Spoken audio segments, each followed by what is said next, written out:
All right, one more stir for our vegetables in here. Oh, they're looking just great.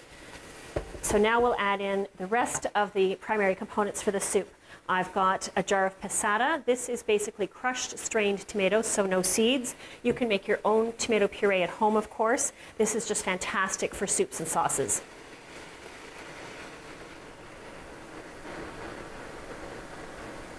And I don't want to leave anything behind, so I'm going to take some of my vegetable stock and pour it in the bottle to rinse it out, rather than using water to do it. Just give it a little shake.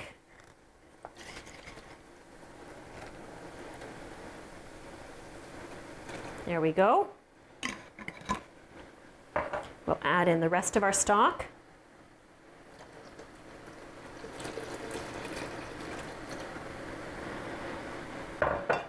A little glug of balsamic. Again, we're going for that authentic Tuscan flavor.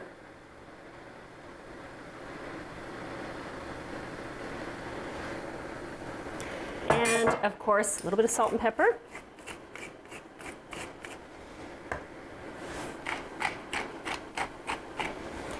And you may have heard me say before, I always add a pinch of baking soda to tomato-based dishes, and it neutralizes the acid of the tomatoes.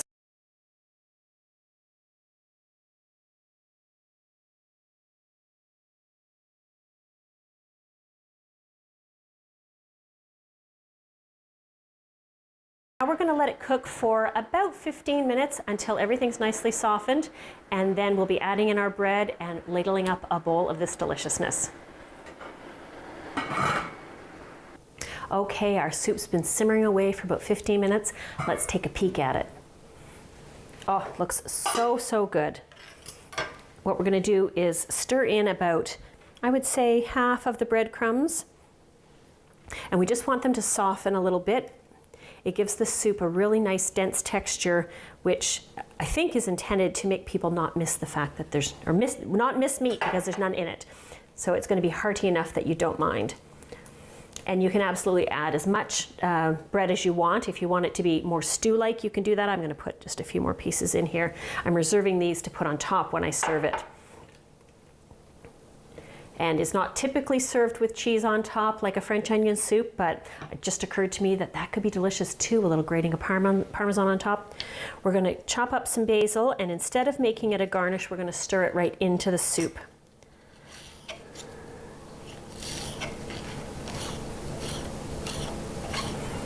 You could use dried basil if you can't get your hands on fresh, but for a dish like this, there's really no way to beat the flavor and aroma of fresh basil. Just sprinkle that on top. All right, I'm going to ladle up some soup into my bowl here. It doesn't take long for the bread to soften.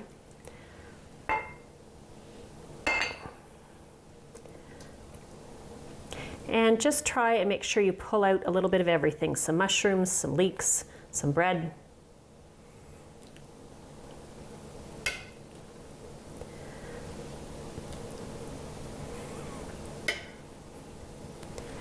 All right, and we'll perch a little more bread on top.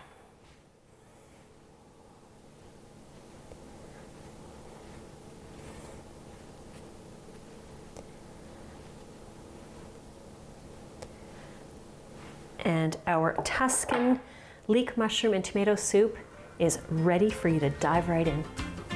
Coming up next, I've got a fabulous salad inspired by the flavors of Greece. It's built around a superfood grain called frika that's versatile and easy to prepare, making this dish both delicious and wholesome.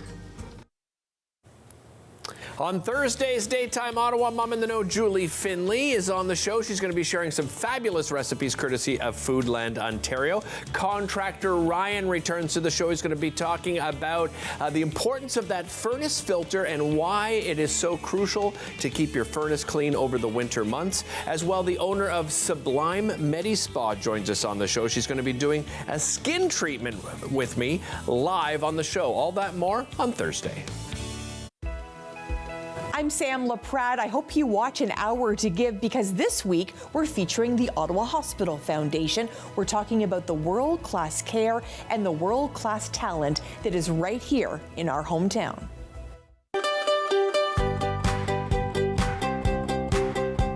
Paula Roy's Favorite Foods is made possible with the help of Farm Boy. It's all about the food.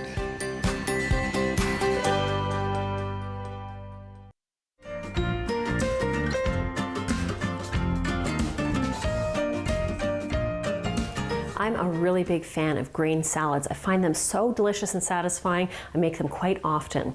One of my favorite grains to work with is called freekeh, and it is a cracked green wheat. It's very similar to bulgur, which is used in tabbouleh, another kind of cracked wheat. This is what the freekeh looks like, and it fluffs up and cooks to this beautiful texture. So that's what we're going to use in today's salad. So first off, I'm going to pickle some red onion. You may have seen me do this before. I like to take the harsh bite out of the onion, so I'm just adding some ice water to it. And I could stop there. That does a pretty good job of mellowing those onions out, but I'm going to go a little further by adding some white vinegar, so that will give it a tiny bit of a pickled flavor and contribute to softening the harshness as well. So we'll set that aside. So next up, we're going to make a really simple vinaigrette to go with our salad. In this jar, I've got some lemon juice and some red wine vinegar. It's definitely a Mediterranean kind of flavor profile for this. I'm going to grind in a little salt and pepper.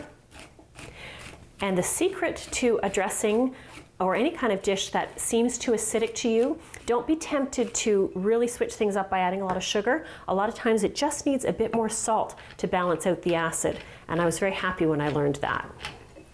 All right, so salt and pepper, and then we're just going to add in some olive oil, and it's as simple as that. Probably about, I think, 3 or 4 tablespoons should do it. If you make dressings in this fashion a lot, you'll get really comfortable doing them without measuring, because you kind of look at the proportions of acid to oil and you know what you want.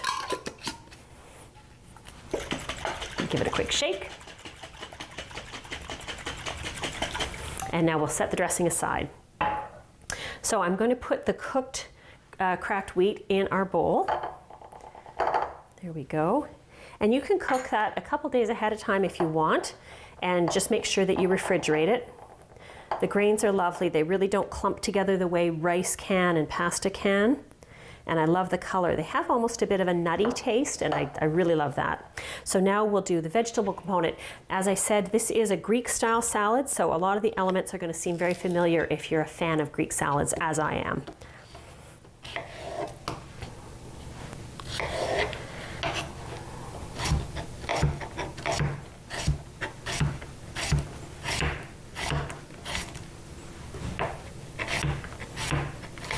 You'll notice I'm cutting these pieces a little bit bigger than I have in other dishes. I want them to be really visible.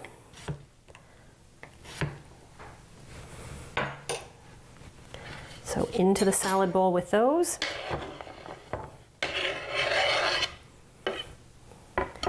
And I'm going to do my famous party trick for cutting these. I'm just going to grab 2 lids and I'll show you how it's done.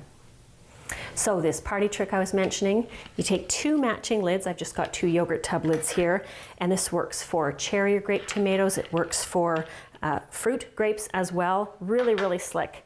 Put them on your lid, put the other lid on top, and if your knife is big and sharp enough, you can just whisk right through them. Perfectly halved instead of doing them one at a time.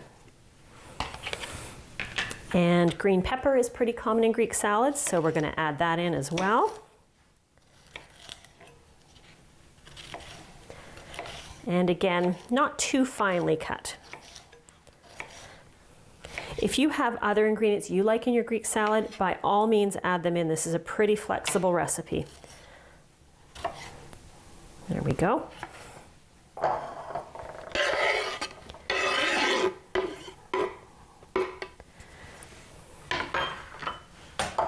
So I'm going to give this a quick toss to distribute the vegetables evenly and bring some of the grains up to the top.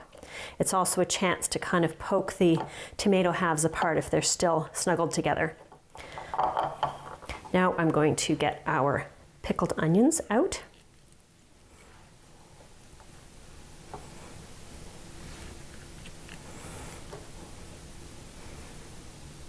I love the smell of them after they've had their little time in this bath. It really brings out the good flavors of red onions.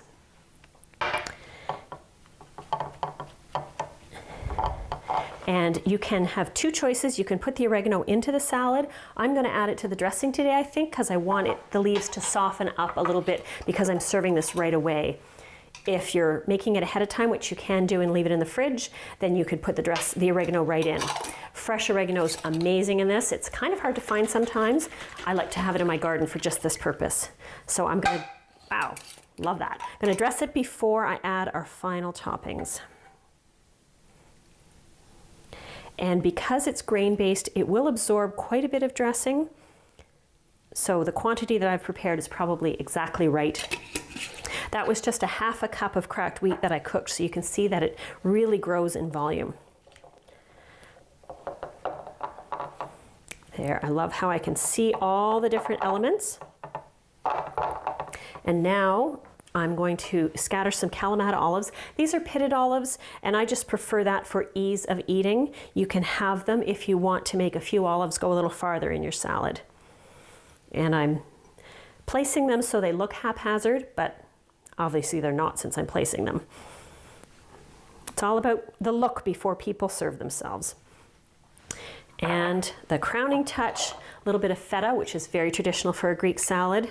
As you've heard me mention, I'm going to put some of it on and then leave it for people to add their own in case they don't love feta, but also so it doesn't mask the sight line of all the goodness that's in this bowl. All right, our Greek salad with cracked wheat is heading to the table, and I bet you it's going to disappear like that. I love how simple it is these days to take a trip around the world without ever leaving my kitchen. It's easier than ever to find what you need to make globally inspired dishes like this fantastic Greek salad with cracked wheat, this beautiful Vietnamese chicken salad, and of course, Tuscan tomato and leek soup. Happy travels!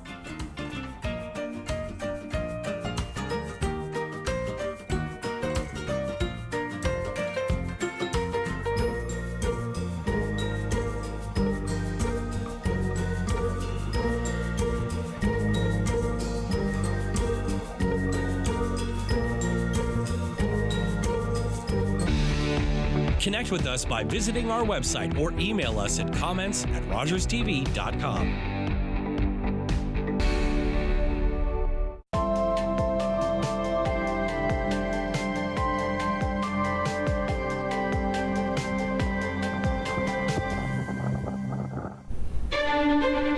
Learn all about the creation of the National Capital Region on The History of Ottawa according to Phil Jenkins on Rogers TV.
everyone. Bonjour tout le monde. We're going to start in 1 minute. We will start in 1 minute. Thank you.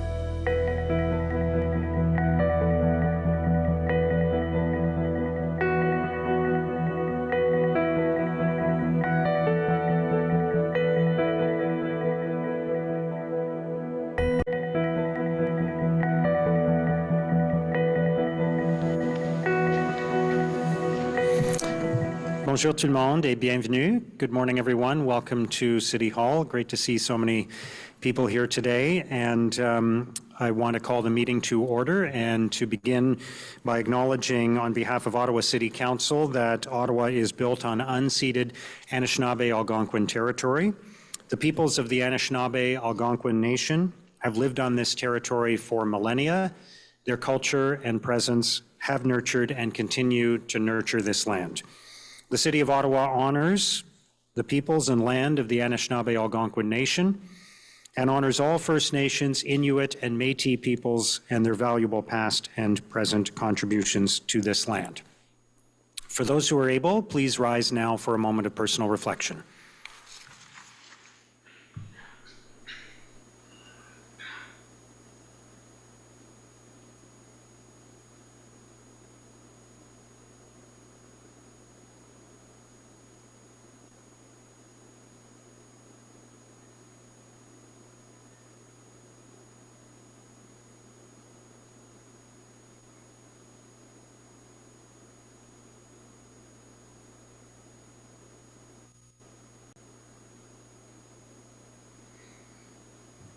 Thank you. Merci.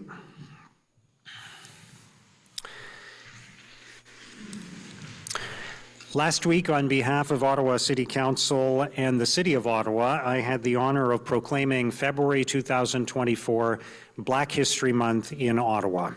And I did that alongside many of the people who are here with us today, including the wonderful June Gervin. June, great to see you, as always. And as you all know, this is a very, very important month in our city, in our community. It's about the lived, shared experience of the Black community, about how those experiences have shaped and challenged and ultimately strengthened our city and our country. It's about honoring trailblazers. It's about telling stories. It's about celebrating progress. And it's about recommitting to the work that we still must do. So I'd like to now call upon Councillor Ralston King, who is our liaison for anti-racism and ethnocultural relations, to introduce our guests this morning and also our performers. We will have not just the national anthem, but a performance of Lift Every Voice. Councillor King. Thank you so much. Appreciate it. Good morning, everybody. Thank you, Your Worship, colleagues, city staff, and esteemed guests. Today, City Council is pleased to recognize the significance of Black History Month. It is an amazing time for us to come together as a community to honor both the achievements and lived experience of Black Canadians. February serves as a time of remembrance, education, and celebration of the invaluable contributions made by Black Canadians in the City of Ottawa. The 2024 theme for Black History Month is Black Excellence, a heritage to celebrate, a future to build. This theme celebrates the rich past and present contributions and accomplishments of Black people in Canada while aspiring to embrace new opportunities for the future. This month is an opportunity to collectively listen, engage, and learn about Black Canadian histories and the culture of newcomers, which greatly contribute to our city, our province, our nation, our economy, and our society. When we reflect on our history, we are witness to stories of resilience in the face of adversity, of courage amidst oppression, and of unwavering determination to forge a brighter tomorrow. From the earliest settlers to contemporary leaders, Black Canadians have left an indelible mark on the cultural, social, and political tapestry of our city and our nation. In Ottawa, we are privileged to stand on the shoulder of giants. We think of the contributions of the late Ewart Walters, an esteemed journalist, diplomat, and community elder who tirelessly promoted equality and social justice. We acknowledge the incredible contributions of Black History Ottawa, especially our elder June Gervin, in promoting the United Nations International Decade of People of African Descent, and who have worked with the City of Ottawa to have our municipality formally sign onto its principles. As the Decade of People of African Descent approaches its conclusion, we contemplate the advancements achieved and hurdles overcome, aspiring towards a future defined by fairness and inclusivity. We also acknowledge the commendable efforts of the Jaku Kombit organization, led by Kenneth Campbell, who last year hosted Canada's largest Kwanzaa celebration, held right here in Ottawa, which featured the Honourable Jean Augustine, the first female Black MP who in 1995 secured unanimous legislative support to designate February as Black History Month throughout Canada. The community has also been impressed by Leading Ladies Canada, which has worked to empower Black women, youth, and children through various programs and initiatives, such as community outreach and education. The continued expansion of Black-led community services through the African Caribbean Black Wellness Resource Center, the Somali Center for Family Services, and the African Canadian Association of Ottawa must also be acknowledged, especially for their work with Black seniors, along with the public health work being advanced by the Ottawa Black Mental Health Coalition and the Somerset West Community Health Center.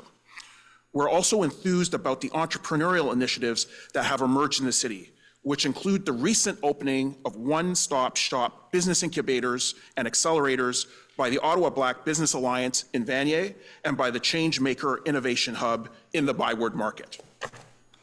We are also amazed by the 100+ vendors who participated in the second annual Black Business Expo in May 2023, which was proclaimed the first Black Business Month in the city.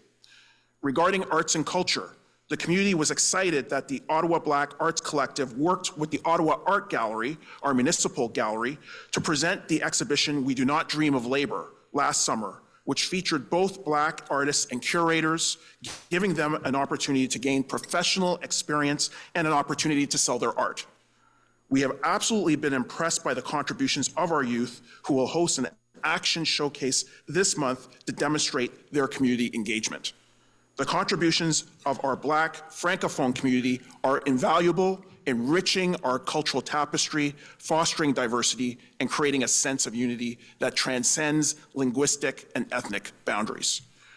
We also want to thank all the grassroots organizations and networks that have been moving Ottawa progressively forward towards creating the structural change we need. It was those groups who urged the establishment of an anti-racism secretariat in consultation with over 1,000 residents, which led to the creation of the city's first anti-racism strategy in 2022 that outlines a blueprint to address racial disparities that impact the Black, Indigenous, and racialized communities.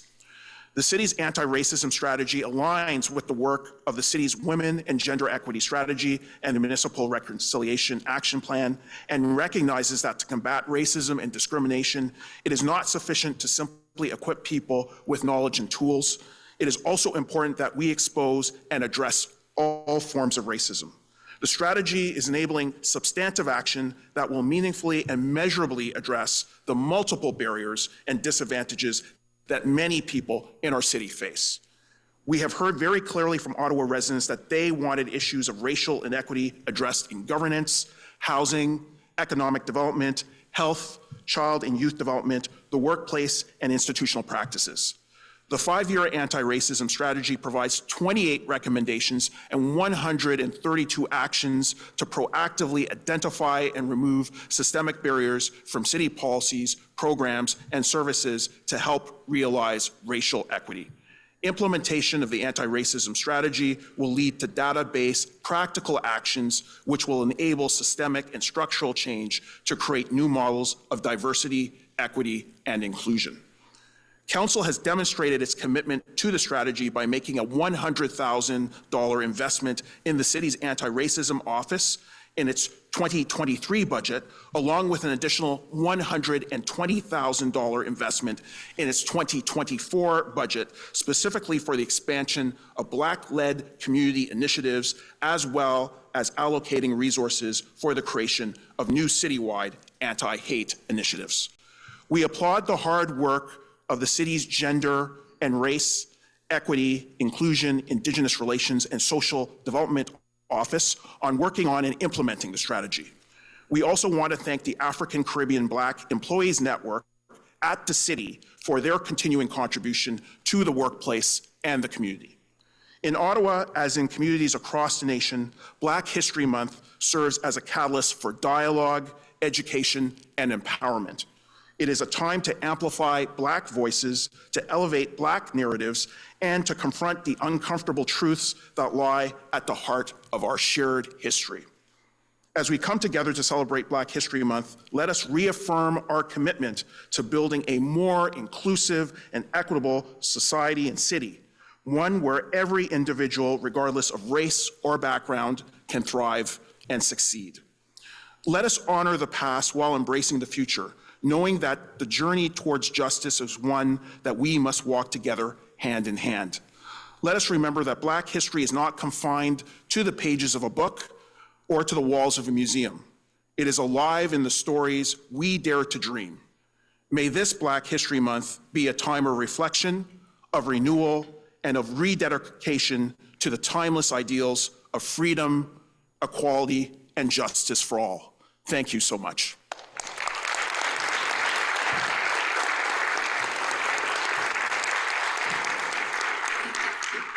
And once again, I'd like to thank our esteemed guests who joined us today. It is now my distinct honor to introduce Claudine Mitchell, who will sing both O Canada, our national anthem, and Lift Every Voice and Sing, popularly known as the Black National Anthem here in Canada and the United States. Claudine Mitchell is an Ottawa-Gatineau-based entrepreneur, educator, singer, and MC. An avid lover of music and singing, she has been the key soloist for various events in Ottawa, Toronto, Quebec, and internationally, has shared her soprano voice in local community choirs. She is a successful entrepreneur and pours her time and love into teaching and educating our next generation. Hailing from the sunny island of Jamaica, she loves her people and culture and always endeavors to support her community wherever she goes. As such, she has recently been elected as the president of the Jamaica-Ottawa Community Association here in the nation's capital.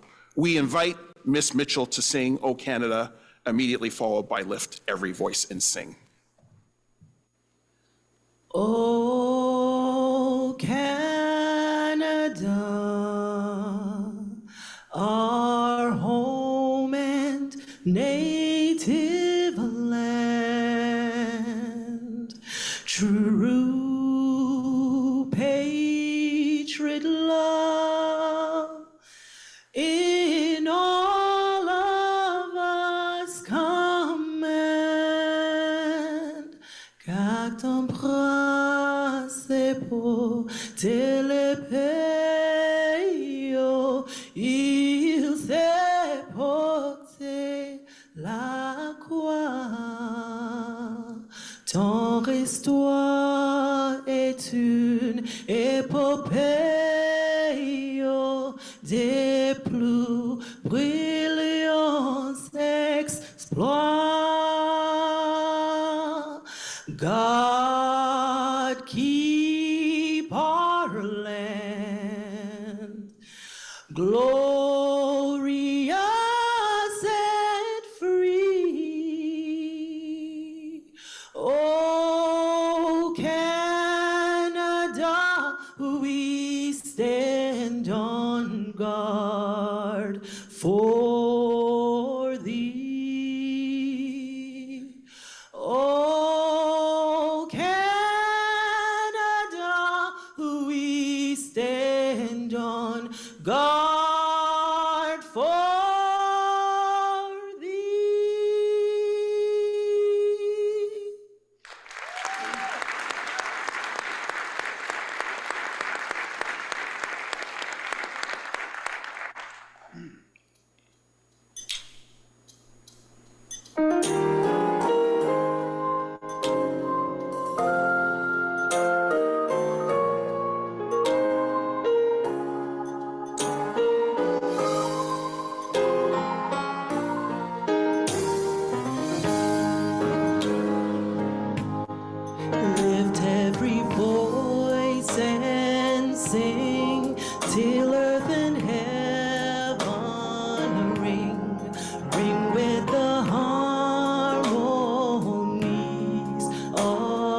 again. I'm so sorry.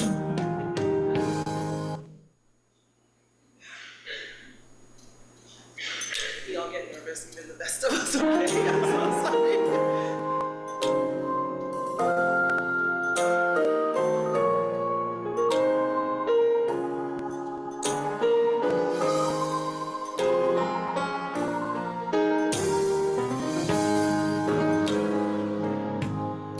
Lift every voice and sing till earth and heaven ring with the harmonies of liberty. Let all rejoicing once high as the listening skies. Let it resound loud as the rolling seas. Sing a song full of the faith that the dark past had taught us. Sing a song full of the hope that the present has brought.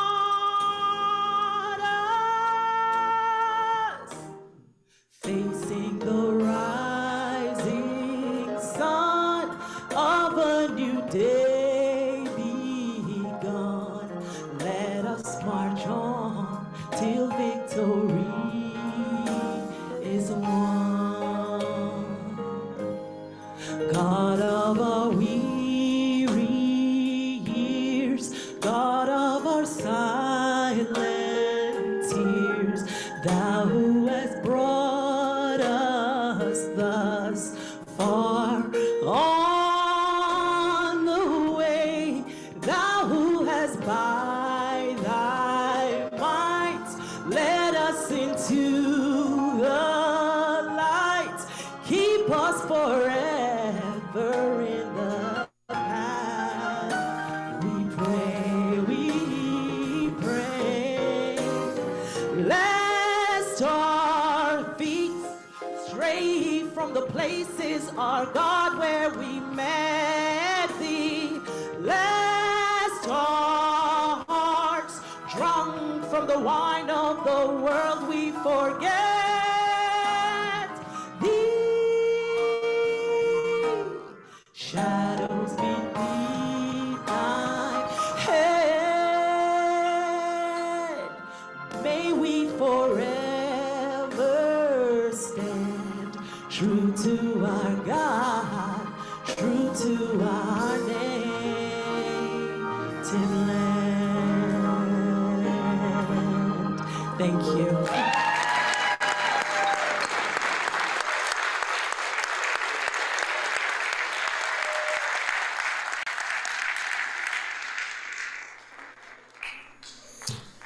Amazing. Thank you so much. I don't know if they already have an anthem singer for the Super Bowl, but maybe it's not too late. Wonderful. If I could ask members of the community to come up, please, just to take a photo with us, that would be great. Thank you. Where do you want to do this? Back here.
Thank you again, Councillor King, and thank you to all the members of the community who are here today. I will now ask the Deputy Clerk to do the roll call, please. Councillor Luloff. Councillor Dudas. Present. Here. We're both here. Councillor Hill. Councillor Curry. Here. Councillor Kelly. Present. Councillor Gower. EC. Councillor Kavanagh. Present. Councillor Johnson. Here. Councillor Devine. Here. Councillor Bradley. Here. Councillor Tierney. Present. Councillor Plante. Ici. Councillor King. Here. Councillor Troster. Here. Councillor Leeper. Good morning. Councillor Brockington. Here. Councillor Menard. Here. Councillor Carr. Here. Councillor Kitts. Here. Councillor Darouz. Here. Councillor Brown. Here. Councillor Desroches. Here. Councillor Hubley. Here. Councillor Lowe. Here. Mayor Sutcliffe. Here. You have a quorum, Mr. Mayor. Thank you very much. Confirmation of minutes from the council meeting of January 24th. Are the minutes confirmed? Are there any declarations of interest? I'll note the communications on the agenda. Motion to introduce reports. Councillor Bradley. That the Agriculture and Rural Affairs Committee Report 10, Planning and Housing Committee Report 21, and the report from the City Clerk entitled Summary of Oral and Written Public Submissions for Items Subject to the Planning Act Explanation Requirements at the City Council meeting of January 24, 2024 be received and considered. Is that carried? Thank you. Moving to the Agriculture and Rural Affairs Committee, item 11.1 is the ditch infill notifications for 4644, 4634, and 4652 Anderson Road. I understand some people wanted that held, so we'll come back to that. Item 11.2 is a motion developing a rural ASE strategy. I'd like to hold that for a We'll hold that as well. Moving to Planning and Housing Committee, item 12.1 is a zoning bylaw amendment for 780 Baseline Road. Would you like that held? Okay. Hold that. Item 12.2, zoning bylaw amendment for 16 Edgewater Street. Is that carried? And the bulk consent agenda, is that carried? Okay, let's go back to item 11.1 on the ditch infill notifications for 4644, 4634, and 4652 Anderson Road. Councillor Johnson? Thank you very much. I just have some questions for staff about this motion. So can I understand whether staff support the motion that's on the floor? Mr. Mayor, we do not. There is a reason why we have ditches, and that's for drainage to protect the property as well as the road itself. Thank you very much. So I did speak with Councillor Darouz about this ahead of the meeting, but I will be dissenting on this motion for a couple reasons. One, I understand that some of this relates to the plans at Taywin and not having the appropriate information. Is that currently the case, that this is subject to some future Taywin application? No, I do not think it is. Oh, okay. All right. So perhaps it isn't. So even better. But nonetheless, given that we have a tremendous amount of ditches in our ward, in Cityview and Crestview, we're undergoing an enormous ditch rehabilitation project over the next 10 years to bring these ditches up to speed. And so I've been working with IWSD to understand how they work. And from what I understand, it really is a network. And so having compromises in one part of the network, although they might not be visible to residents, or they might not be, the cause versus the correlation might not be well understood, that the integrity of the system as a whole must be preserved. So I am uncomfortable with the precedent it sets to create exceptions to a ditch policy that is intended to protect the integrity of the infrastructure. So for that reason, I will be dissenting. I understand that perhaps Mr. Curry is here to offer some comments. So is there anything that you might like to add on this file? Thanks, Mayor. I can provide just some background on the file. So back in 2022, there was a service request that did come in that identified that there were 3 ditch infills that were undertaken on Anderson Road. Staff did attend the site and speak to the property owner and speak about the mechanisms that were available for relief from the ditch alteration policy. So recall back in 2022, there were two way forwards. One was a local improvement application, and the second was through a development agreement. The property owner, in collaboration with our colleagues in Infrastructure Water Services, was provided with the opportunity and the information to undertake a local improvement application. They've elected not to do so. So we have issued 2 notices of violation. And so really in discussion with the ward councillor, the only relief from the policy is an exemption, which is what was brought forward here today. But yes, I can confirm, as Ms. Chi indicated, that both relief valves were not followed through. Staff are not able to support this motion. All right, thank you very much for that. You know, given the sensitivity of these ditch rehabilitation projects within City View and Crestview, it's important to me to use this opportunity to keep my politics out of the integrity of the system, and so I will be dissenting. Thank you, Mayor. Thank you, Councillor Johnson. Councillor Kavanagh. Thank you, Mr. Mayor. Much for the same reason as Lane. We've worked really, really hard on ditch policy. It's something that's important to our ward, and I'm very, very concerned about the precedents this sets. We know that ditches can be very, very good for drainage, and this will, create a feeling of why can't I do that too? And I'm very concerned because you cannot break the system. If you fill in a ditch, basically you're screwing up the whole system. So I cannot support this. Thank you. Thank you, Councillor Kavanagh. Councillor Curry. Sorry, Councillor Carr. Thank you very much, Mr. Mayor. I just have a couple questions for staff first, and then I'll make a comment. So just to confirm, these ditches they were city made for control of drainage and they're on the right of way? That's correct, Councillor. Thank you. Can I understand what are the merits that were presented for filling them in? And I guess perhaps that's a question for Councillor DeBruce. Thank you very much, Mr. Mayor, and thank you, Councillor Carr. The problem is in the city of Ottawa, we have so many ditches, and I don't remember the number of them, but a rural area depend on lots on our rural ditches to cut the water to the outlet. Some area have so much waters and some area has less water.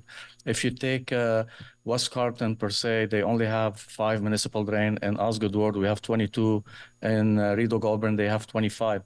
And even if you go in the east, there is more water. In that area, in particularly, we have multiple municipal drain, and it goes under also the watershed of the Bear Brook, which is we're doing watershed study on it.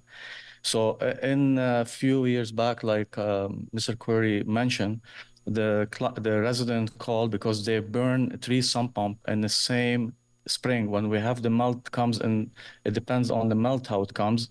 The waters fill up the ditches, and the ditches in that specific road, it's around 8 to 9 feet deep.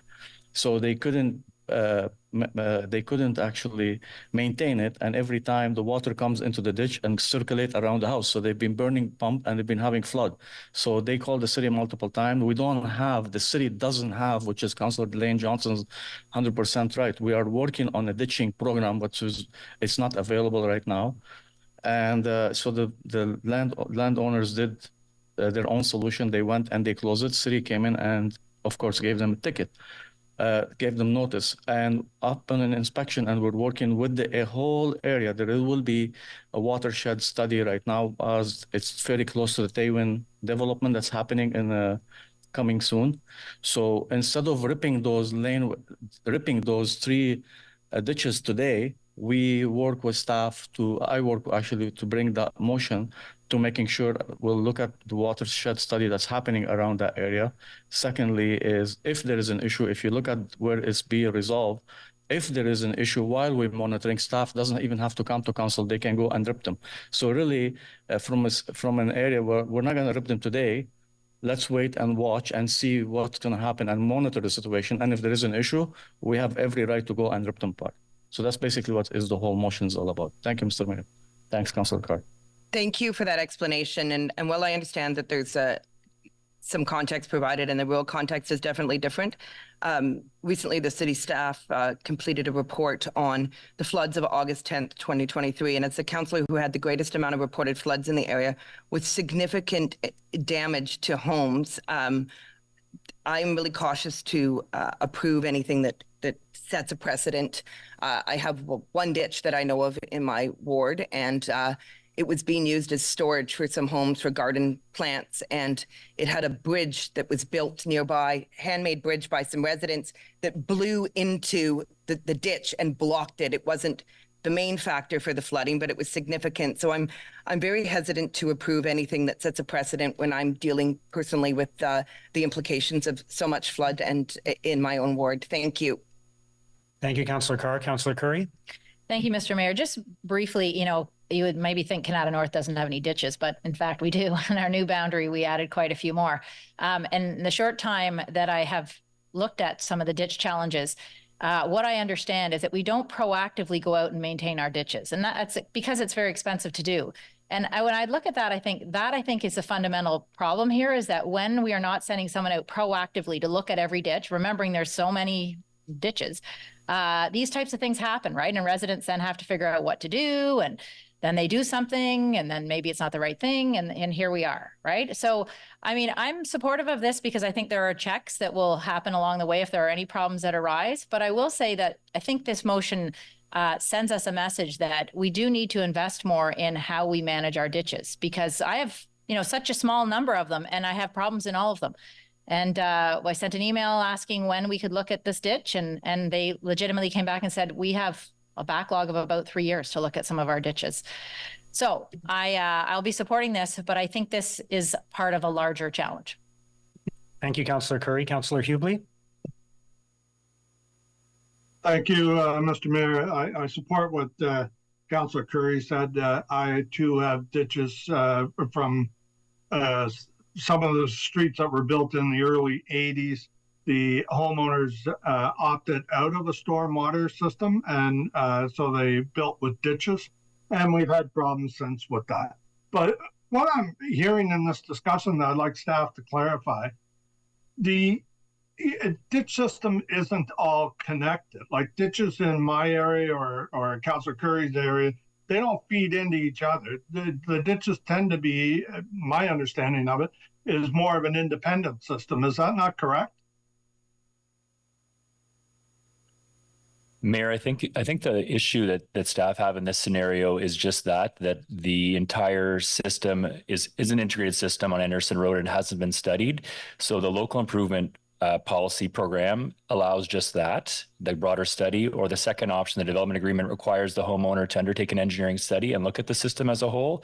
So what's been undertaken here is 3 infills in isolation of looking at the contiguous system and its perhaps downstream or upstream impacts. Okay, but wouldn't the homeowner be, or the property owner in this case, wouldn't they be responsible if they filled a ditch and that causes flooding on their neighbor's property? Are they not liable for that? Not the city? Mayor, I'll defer to legal to clarify, but certainly there would be civil action, certainly. But yes, in the way that the motion has been structured by the councillor is that if there are issues in the city's right of way, that the city would be empowered to undertake the enforcement under the Use and Care of Roads Act and the site alteration bylaw to remove the what's been installed by the 3 homeowners. Okay, thank you, Mr. Curry. One last question. Councillor DeRuse mentioned that the property owner burned out 3 sump pumps. Was the city aware of that, and did they offer any suggestions since at that time we're maintaining that ditch? Councillor, I can't recall specifically those conversations. I haven't been innately involved in this matter on the ground, but that's news to me. But happy to discuss that further with the homeowners. Okay, thank you very much. Thank you, Mr. Mayor. Thank you, Councillor Hubley. Councillor Kelly. Thank you very much, Mr. Mayor, and I appreciate the fact that we're having this discussion today, and I really appreciate the comments from Councillor Curry today on maintenance of ditches. stagnant water and the fact that it needs to be dealt with. So this is by far one of the top concerns in my ward. I would say easily top 3, possibly top 2. So I've got a couple questions. This is a struggle in my ward. We have people who are calling on a regular basis because their basement floods that didn't flood 10 years ago.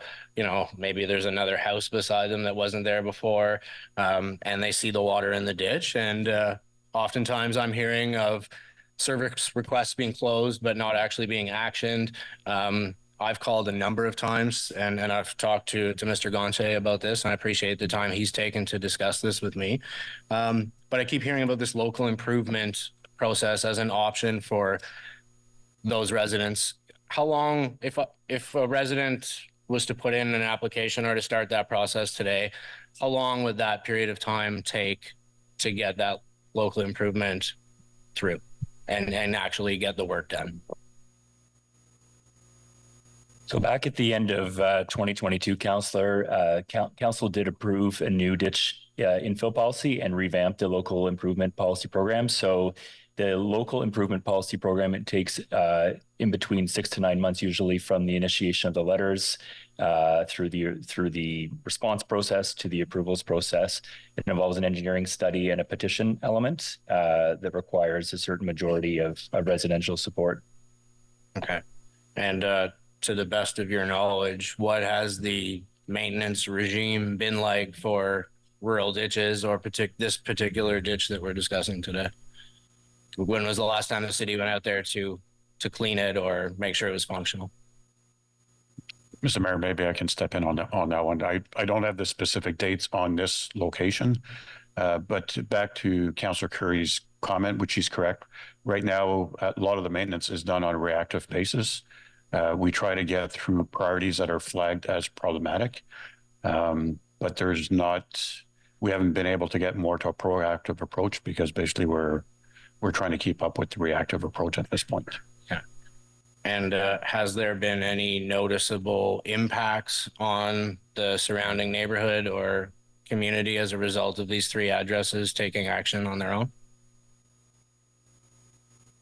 No, I can confirm that there hasn't been any observation they were installed in summer 2022, and there hasn't been any observation in terms of flooding at this point on Anderson Road or in the properties abutting. And of course, there are provisions in the councillor's motion. Should there be any issues, the city would be able to go deal with that, no problem?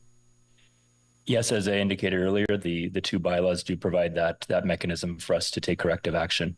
Thank you very much. I think this is the tip of the iceberg on the rural drainage issues, and I'm happy that we're having this conversation. And thank you very much, Mayor. I'll certainly be supporting Councillor Drew's motion. Thank you, Councillor Kelly. Councillor Luloff. Thanks again to Councillor Kelly for raising these issues. Rural ditches has been a major frustration for me in the rural portion of my ward as well. I understand that it is a system. However, sometimes ditches are not properly aligned. We've got one issue on Old Montreal Road where there's a convergence of two ditches, but one is misaligned, and so when there's the spring melt, it erodes the wall of one side of the ditch and then pushes all of the mud into a culvert that allows for people, which is essentially a bridge over top of Old Montreal Road. There's 2 very large culverts, and one of them is completely plugged, like absolutely completely plugged, which means that on the other side, the only culvert that actually is functioning puts out water twice as fast and floods the neighbor across the street. So I'm really, really glad that we are taking a deeper dive into the management of our stormwater system in the rural area. So really appreciate that this has been raised.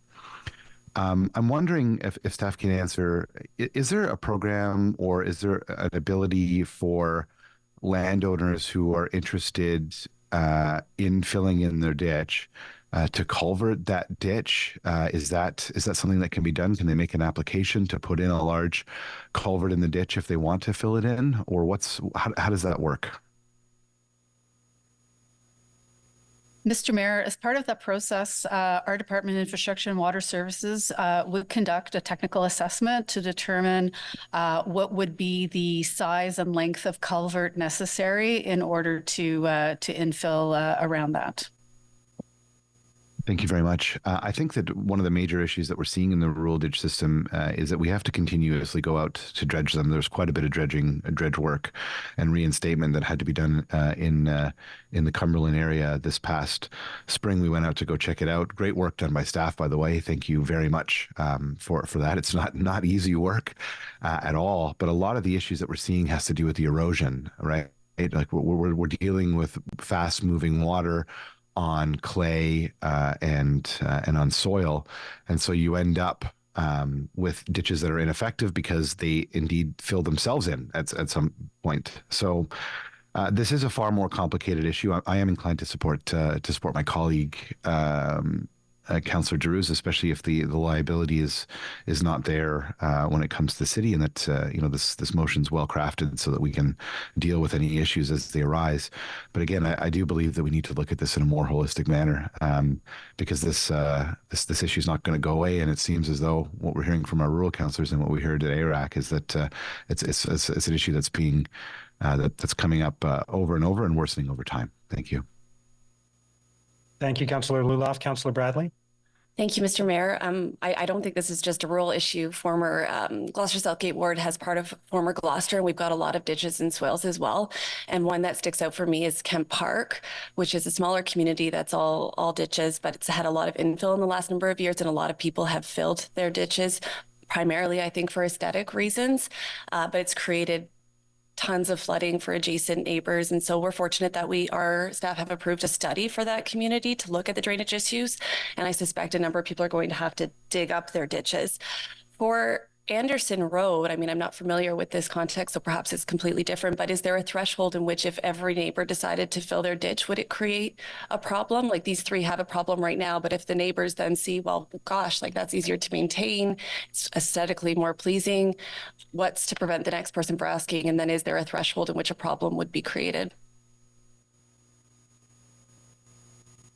Councillor, I think the scenario that we're in right now is that the engineering analysis hasn't been done. These three property owners have installed culverts. The quality of work appears to be quite well done, but we haven't and they haven't studied the net impact that this has on the entire system along Anderson Road. And through the ditch infill policy the council approved in 2022, there are two way forwards to do that. There's the local improvement policy and there's the development agreement, which the owner can initiate on their own to the city's satisfaction.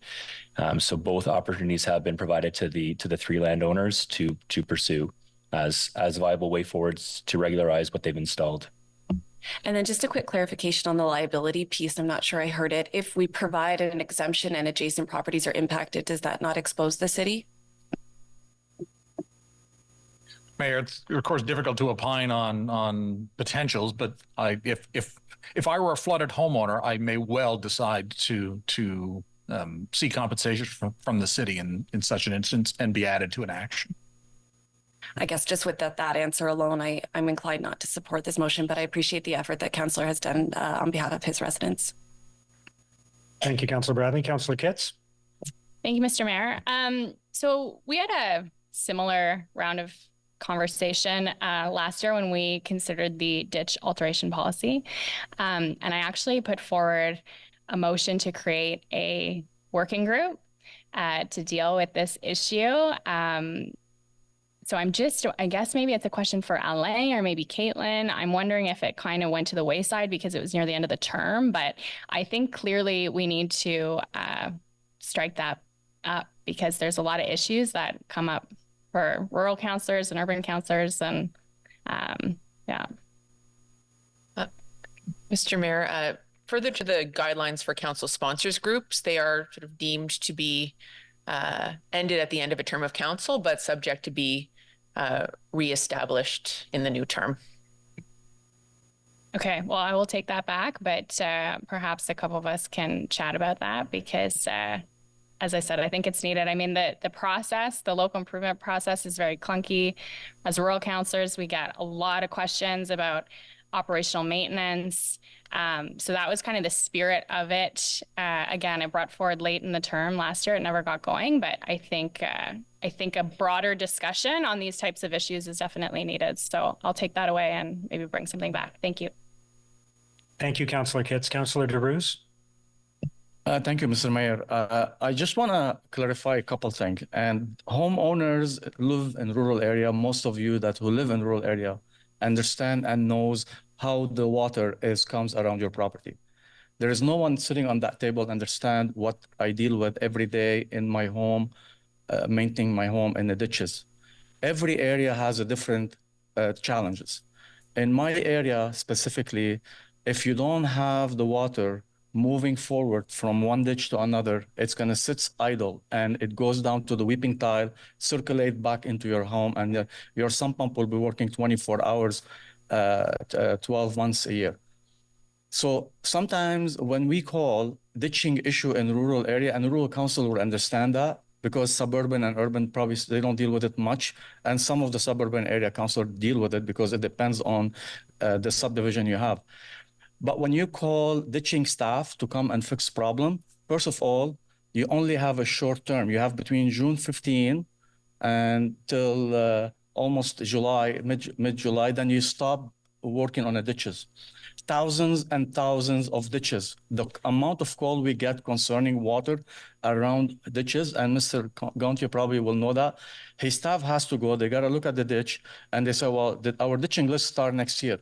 And for us to be able to do the ditching and fix those ditches, it takes us 2 years, because then we have to have a shot, then we have to look at the grading, and then you have to look where the outlet is. I'm not here to give you an engineer lesson, but homeowners are responsible for their water and knows more sometimes than city staff.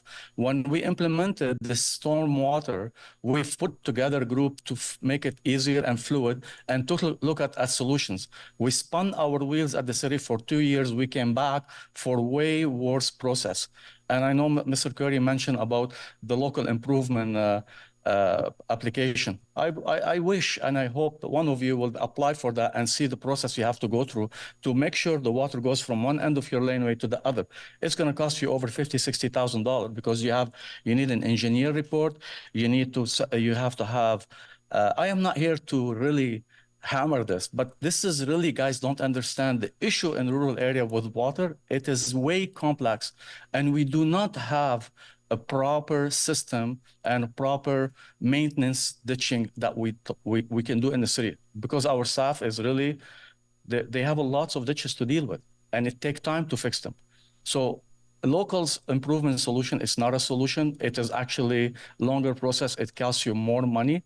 And I understand sometimes the landowner needs to look at and see where is the water moving and help himself. From settlement from the road, it fill up your ditch, it block them. You got to clean them. You're responsible for that. You cut the grass. We do everything in the rural area. Mr. Mayor, I'm happy to have this conversation, but Councillor Kitt is right. We should have working group and revisit those policy what we have, because the process we have right now, it's not fluid. Thank you, Mr. Mayor. Thank you, Councillor DeBruce. Councillor Brockington. Thanks, Mayor. I've certainly appreciated discussion I wasn't anticipating and having today, but very good. I think we're getting a few issues out here. So to staff, what is the result if the motion fails? That means staff would then approach the 3 property owners, and the onus would be on them to return the ditch to the original state. Is that correct? Mayor, that's correct. And how much would that cost? I don't have that quantum before me, Councillor. Apologies. So if Councillor DeBruce is correct and it costs the homeowners potentially $50,000 to $60,000 to convert their ditch to a culvert system, do you think that's an accurate estimate of what they've spent to date? Councillor, I don't want to surmise in terms of the quantums of the dollars. I haven't been privy to the actual discussions in terms of the costs of the work that was undertaken. The general manager know, given that just falls under his portfolio, what does this work cost? Councillor, I haven't seen the details in terms of the cost, but what I would say is that sounds like a high side. I don't want to put words into Councillor DeBruce's mouth, but I think what he was providing context was, if you're going through the local improvement process and you're having to do all of the studies, and then it's built more as a contiguous system, then at that point, the cost may be higher. I wouldn't suggest that that would be the cost in this case, but I would also not have an estimate because we don't know the lengths that we're dealing with. Fair enough. That's a fair reply, and I think it's in the thousands of dollars. We have infill in my ward. I'll spare you the details. You've heard me before talk about some of my aged communities. We have ditches in 5 of the 6 neighborhoods, but all this to say, these homeowners have spent thousands of dollars to date.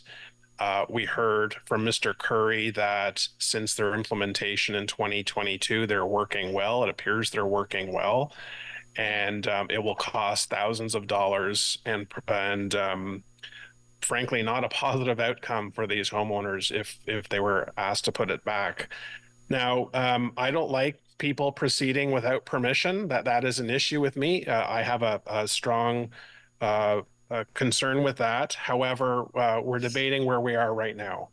And right now, the question is, do we want to force 3 property owners to revert the property back, despite the fact that infrastructure is in place now that, according to staff, is working well, and go from there, or make them go back? So as much as I don't like the fact that this happened without permission, I also don't want to put an additional financial burden on homeowners when the existing infrastructure that's in place now seems to be working. And the second part of that motion allows the city to address the matter. Should the current infrastructure not work, should there be future problems, then we have the opportunity to revisit this. But I just want to say that in essence, I don't like people proceeding without permission. We have bylaws in place for a reason. And the flow of water and the caretaking of water is very, very important. Many issues can arise, but at this time, I'm slightly in favor of the current motion that's before us that the committee passed, but I wanted to state my reservations with people proceeding without getting permission first. Thank you, Councillor Brockington. Councillor Brown? Thank you very much, Mr. Mayor. And I'd like to thank Councillor Drews for all of his work on this. He's taken a situation that is unfortunate and worked with the city and the landowners to find a solution that is workable. I just looked on the city's own website, ottawa.ca. It says right under local improvement charges and process that it's 3 to 4 years from point of initial inquiry to the start of construction. And so if you have a local improvement process that takes 3 to 4 years, or you make a ditching complaint to the city and it takes 3 to 4 years to come out, it's no wonder that landowners are taking matters into their own hands. I agree with Councillor Brockington. We don't want to see residents out there doing things under their own will. We want them to follow the process, but there has to be a reasonable amount of time from a point of contact with the city to raise a complaint to having that solved. 3 to 4 years is not acceptable. I think we're starting to see that. Councillor Kelly raised it. Ditching is one of the largest issues that we have in rural Ottawa. It's the most common stormwater asset feature that we have in rural Ottawa. For every 1 kilometer of road, we have 2 kilometers of ditches. So that should give you a pretty good idea as to how many thousands of kilometers of ditch we have in rural Ottawa. I think we need to accept what's on the table here today, because as Councillor Brockington said, we don't want to add a further financial burden onto these landowners. Councillor Drews has brought in, for this situation, a reasonable alternative to ensure that we can carry on going forward. But I think this is the opportunity that this council needs to say, hey, there are issues out there. We do need to take another look at it. I think it's very unreasonable that we can't effect a solution at ARAC that this council can support. I think this motion is going to pass today, Mr. Mayor, but you continually hear from your colleagues on ARAC that we're looking for rural solutions created at ARAC by the rural representatives and the residents that we have the fortunate pleasure of representing. We just need a little bit of understanding that we're not urban Ottawa, that 80% of the city that you govern is in fact in one of the 5 rural wards. And it's okay to have different solutions for different areas of the city. The one-size-fits-all approach doesn't work. It's never worked from my perspective. And I think it's unreasonable to think that we're going to be able to take almost 2,800 square kilometers of this city and come with a one-size-fits-all solution to every problem. It's not going to happen, and I think it leaves everyone across the city further behind. So Councillor Drew, certainly looking forward to support your motion. situation. I commend you on the work that you've done to bring this situation forward and find a solution that works for all. Thank you very much, Mr. Mayor. Thank you, Councillor Brown. Councillor Devine. Thank you, Mayor. Well, I'm certainly glad that we're having this debate. Like Councillor Brockington, I wasn't expecting to have such a detailed debate, but I think fundamentally this conversation is addressing key issues that the city has to look forward to when it comes to infrastructure and stormwater management. So I'm glad that we're having this conversation. And fundamentally, I don't really see this fundamentally as a rural perspective versus non-rural perspective. I think this is a citywide issue that should be debated. And generally, I'm wary of any divergence from established systems of stormwater management that may set precedent of other people seeking exceptions. And while I appreciate that so many of my colleagues have been raising the question about gaps in ditch maintenance, I agree with you, and I certainly sympathize. And I think fundamentally what we're pointing to is a need to look forward and invest far greater in our public works system, so that as we look to the next several years, decades, and so forth, how can we address these problems before they come up? My ward, not a rural ward, but I've got tons of issues with stormwater management, whether it be site alteration bylaw or people filling in the ditches or paving over their grass with concrete or filling in their backyard culverts. And there is always a consequence on the neighboring, on the neighbors. And even though in the rural wards, yes, you've got many, many more kilometers of ditch, in the suburban wards, in my ward, we don't have as many ditches, but the impact on the neighbor happens that much faster because of the proximity. So I'm certainly wary of setting exceptions here, because an exception that happens to a policy in a rural ward will be sought after by a suburban resident as well. We have these policies for a reason. We have rules for a reason. And what's happening here is residents trying to ask forgiveness after the fact. And I just want to echo what Councillor Bradley was saying about, because there can certainly be liability issues, resident upon resident, when one person's exemption from a policy will have a spillover effect on their neighbor. And as Councillor Bradley asked, and as David White answered, the city could expose itself to greater liability here by granting an exemption to a policy. And as my colleagues are always cognizant of what are the financial impacts of our decisions, exposing the city to risk and cost and so forth, I would hope that you take that into consideration when you set this possible precedent here of exposing ourselves to greater risk. Thank you, Mayor. Thank you, Councillor Devine. Councillor Tierney. Great. Thank you very much, Mr. Mayor. And first of all, thanks for all the hard work by Councillor Giroux. And I know our staff want the best intentions. I surely, truly believe that. Just to the point of how much we deal with neighbor wars as part of our jobs, we're always dealing with, well, water is pouring on my property because they built this up or built that up. So I want to define first and foremost, within the suburban confines, that happens to councillors all the time. We deal with it. They sue each other all the time. It's unfortunate. I wish they could just get together for a tea and figure things out, but it will never happen. Second, I've had the distinct pleasure, or not, I don't know. I grew up in Constance Bay. I remember running around with an axe at 10 years old. I think Councillor Eli El-Shantiri at the time was there, chopping to make sure that we can continue the water flows. Thank God we didn't need permission back in those days. But that's how it was. We just kind of made do with what we had. Yeah, axe. Yeah, I don't. That's going to be a great headline. Yeah. But just to redefine the suburban in, and I do have ditches in my area that are inside the Greenbelt, Rothwell Heights prime example, where they can take 2-3 years to re-engineer for, a 5-meter puddle that's forming somewhere. But this is thousands of liters of water. Rural ditches are not the same. They're completely independent. And the fact that they are stuck in their own devices to be able to create these channels, like the old days where we would chop, we would burn garbage. That doesn't happen anymore, George, right? But that's what you have to do. It requires a level of urgency that is not to the same test as the suburban and urban areas. Lots of water, little water. So on that note, how do we address, and I'm hoping move forward, especially where these areas that see tremendous water. And I was back in the rowboat days in Constance Bay to get to the bus, to be able to get to the school. It's always happening. Climate change is happening. We all know it. We're going to see more of it.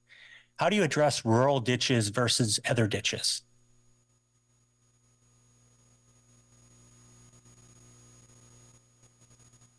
Mr. Mayor, I think the big difference between the rural and the suburban ditches, and even in some cases the urban ditches, they both perform the same function. It's basically to convey water to a sufficient outlet.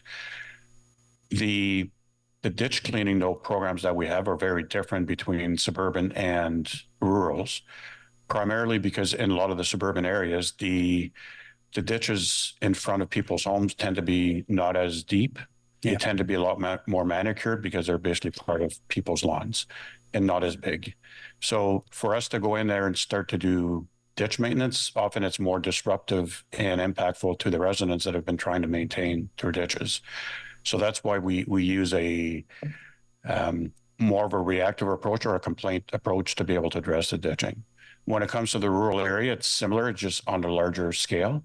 But there very much we also work on a complaint basis, just because of the sheer magnitude of the network that we have to deal with. But essentially, both of them may have different characteristics, but the intent is basically how do we make sure that we're able to move the water away safely from people's homes so that we reduce the flooding impact and that we have an appropriate outlet. Great, and thank you for that. So as long as it's front of mind that they are two completely separate things, deep ditches, lots of volumes of water, has to be treated immediately, versus inside the green belt or even in the suburbs where it's small ditches, small amounts of water that you want to see that level of detailed engineering that's required.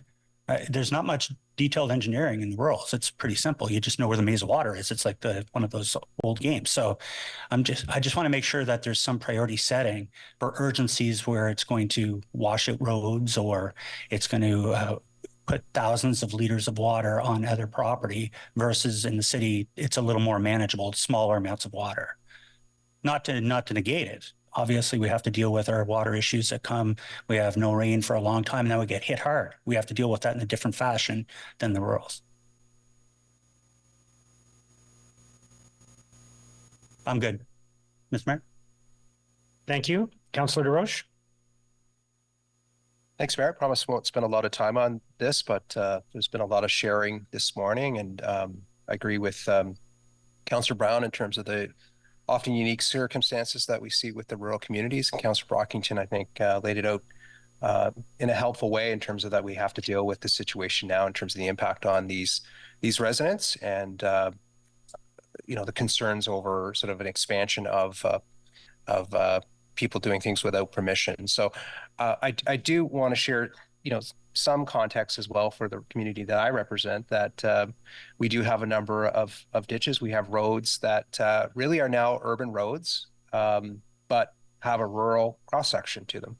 And the discussion today was helpful, but I hope we'll hear similar voices when we get into the transportation master plan implementation to say we need to urbanize a lot of these roads that now are in the urban area, so that they can have proper stormwater, so that they can have proper lighting, so that they can have the proper transportation infrastructure to enable things like cycling. And I do get those comments from constituents of my ward that we provide the cycling capacity within the urban area and then they leave it, and we have a rural cross-section, and that cycling network ends. So again, I look forward to this task force or this working group. Again, there's a lot of unique challenges, but I think the TMP will hopefully solve some of the problems with ditching in the urban area that we do need to invest in proper urban infrastructure instead of having rural roads. Thank you. Thank you, Councillor DesRoches. Okay, I think we're ready to vote then on this. I'm assuming it'll be a recorded vote. I'll be voting in support of the motion from the Agriculture and Rural Affairs Committee, but I'll ask for the vote to be called, please. Councillor Tierney? Yes. Councillor Curry? Yes. Councillor DesRoches? Councillor Lowe? Yes. Councillor Hill? Yes. Councillor Brown? Yes. Councillor DeRuse? Yes. Councillor Brockington? Yes. Councillor Leeper? Yes. Councillor Hubley, Yes. Councillor Luloff, Yes. Councillor Carr, No. Councillor Kavanaugh, No. Councillor Kitts, Yes. Councillor Plante, Oui. Councillor Devine, No. Councillor Johnson, No. Councillor Gower, Yes. Councillor Kelly, Yes. Councillor King, Yes. Councillor Troster, Yes. Councillor Bradley, No. Councillor Menard, No. Councillor Judas, Yes. Mayor Sutcliffe, Yes. 19 yeas, 6 nays. Carried. Thank you. Let's move on to 11.2, the motion on developing a rural ASE strategy. Councillor Bradley? Thanks, Mr. Mayor. I just had a question for staff on this one. I guess I'm wondering if staff are supportive creating a separate ASE strategy for rural communities, and what, if staff could explain, they see as the nuances between, say, speeding in Greeley or speeding on Hunt Club Road.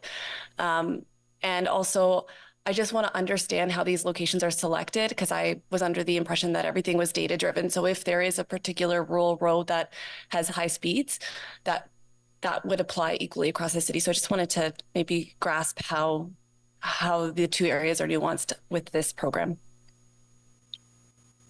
Mr. Mayor, right now the council approved ASE program, the Automated Speed Enforcement Program, focus priorities on streets that have parks or schools that are fronting. We also have a pilot that's underway right now on some of the higher speed roads. And as we evaluate the pilot, we're going to be bringing that back to council to see recommendations for moving forward. The concerns that were brought up in terms of the rural areas was in a lot of the villages, there may not be a school or a park that's fronting. They may not have the same traffic volumes. And that it may create basically different perspectives in terms of the prioritization in terms of where we're focusing the effort. So I think this is, and I can't speak for Councillor Brown that put forward the motion. We supported the motion in the context of it's an opportunity to look at ASE as a pilot only at this point in rural villages to see using data to drive basically where would it be appropriate to be considering ASE cameras in rural areas or rural villages, and then from that we would make the selection. Once the pilot is done, then we would still be reporting back to, in this case, is AIRAC, but also to council on the outcome of the pilot, and then how to proceed forward. And I would suggest that as we proceed forward, we would try to align basically how we deal with villages, how we deal with high-speed roads and the current ASE program all under one consistent umbrella. So is the concern that because rural villages don't have the same characteristics as urban or suburban neighborhoods, that they would be less likely to qualify for an ASE camera? Is that the concern that we're trying to address? So, you know, if they don't ever meet that criteria, they'll never get it despite having a problem with speeding? I don't want to speak for the mover of the motion. There are some areas and villages where we do have schools or parks, so they certainly in those cases the current program would apply. I think this is trying to look at outside of those areas to see are there other locations within the villages where ASE cameras would be appropriate to address some of the speeding concerns. Again, the intent here is not to do an arbitrary review. It would still be to look at the data to make sure that the data actually supports the use of ASE cameras, and then at that point bring forward recommendations to, in this case, AIRAC, on the locations that we would be looking at for the pilot in the villages, and then conduct a pilot and then report back to council subsequently. Okay, I see Councillor Brown has his hand up, so perhaps when he speaks, he can clarify what his intent is with a separate strategy for rural communities. Thank you, staff. Thank you, Councillor Bradley. Councillor Devine. Thank you, Chair. I certainly recognize that ASE, automated speed enforcement cameras in general, has been a hot topic. Oftentimes it can be a very politically divisive topic, and I'm trying to focus on the implementation of these cameras based on a data-driven approach. And so I guess I want to focus in on one element of the motion, which is about councillor concurrence. And I certainly appreciate that the motion recognizes that the deadly impact of speeding in rural areas is, in often cases, far more devastating than outside, just because of a high prevalence of speed. So where I'm uncertain on the motion, a question for Mr. Gontier, on the issue of concurrence, because as I understand it, there is delegated authority for placement of cameras in community safety zones, i.e. adjacent to schools and or parks. And then there's citywide, a pilot project for placement of ASEs outside of those community safety zones.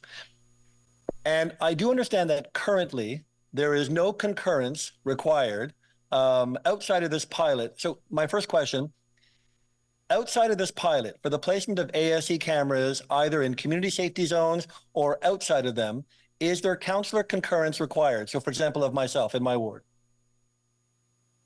Mr. Mayor, so under the current program that's approved by council, no, concurrence is not, from the ward councillor, is not required. So the bit of the nuance, though, that I just want to provide in context is when a few years back, when we actually, before we started to implement automated speed enforcement cameras, we did a pilot at that point with about 8 cameras.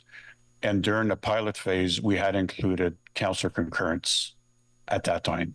Now, once we came back with the results of the pilot and council approved moving forward with a permanent program, if I can call it that, the councillor concurrence requirement was removed.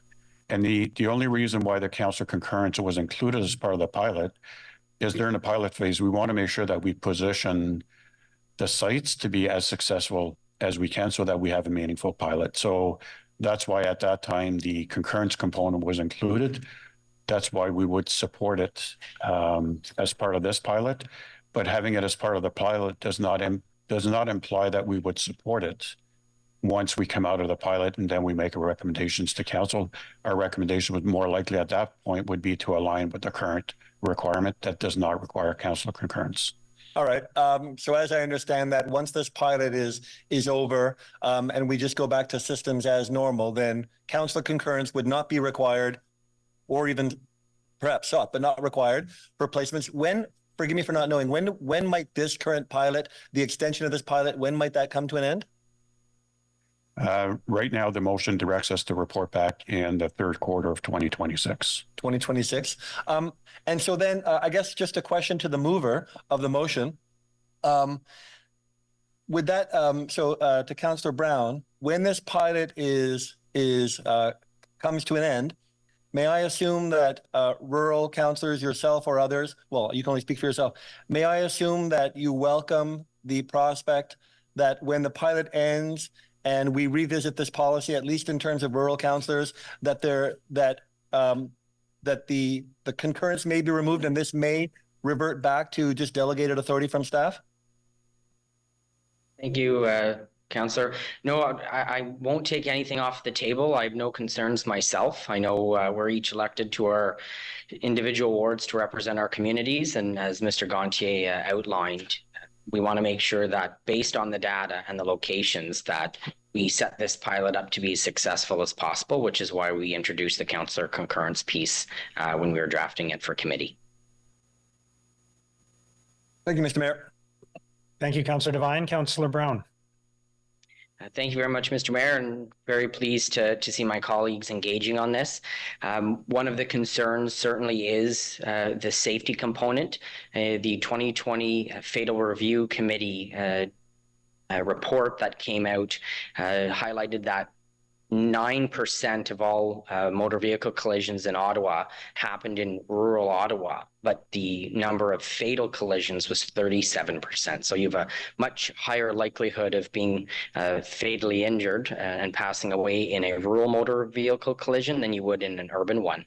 And certainly when we're looking at the gateway entry points into the more than 24 rural villages in Ottawa, you're seeing long stretches of roadway where you're traveling at 80 kilometers an hour. And as you enter into the village, it automatically changes over into 50. So many motorists certainly take their foot off the gas as they enter the village, but they carry on through, which is why we see those higher rates of speed as those motorists move through the villages. And one of the certain challenges that I have in one particular village, between the entry point of the village that has no stop sign, you just carry on in, to the closest stop sign is 10 kilometers away. So twice the width of Ward 3, if I can pick on Councillor Hill.